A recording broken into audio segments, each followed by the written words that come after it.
ang isa rin sa mga sinasabi po ngayon, hindi lang ng mga kongresista, maging ni Palace Press Officer Claire Castro, na baka daw po pwede na kung kilala nyo po talaga kung sino itong mambabatas na ito, pangalanan na po ang mga sangkot. Kayo po ba willing kayo na talagang pangalanan sila? Hindi man ngayon, pero kapag pinatawag po kayo sa Kongreso, once mag-start ang investigasyon, are you going to drop the names kung sino-sino po ito? I will cross the bridge when I get there, Chacha, certain. Siguro ipatawag na lang nila ako siguro.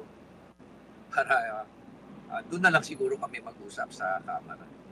Pero ulitin ko, hindi ako yung akusado rito. Gawin nila po akong resource speaker. Wag po nila akong tratuhin na akusado rito. At tatakot-takotin doon. Hindi yun naman ako papayag na pastusin nila ako. Opo.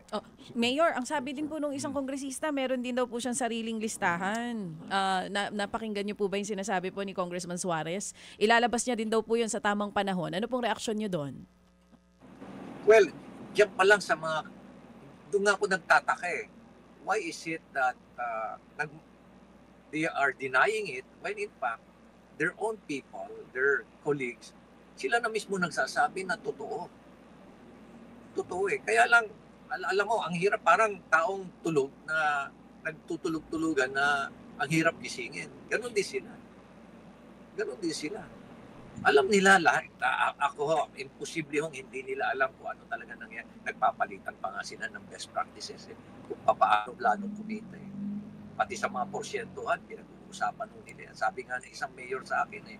Alam mo, mayor, sabi niya sa akin, Mayor Benji, one time, nakipag-meeting ako sa kanila.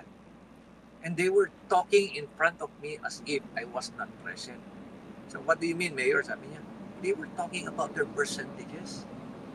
They're talking about what they're buying. Pero akala mo wala ako doon, hindi man lang sila nahiya na nandun ako sa harapan nila.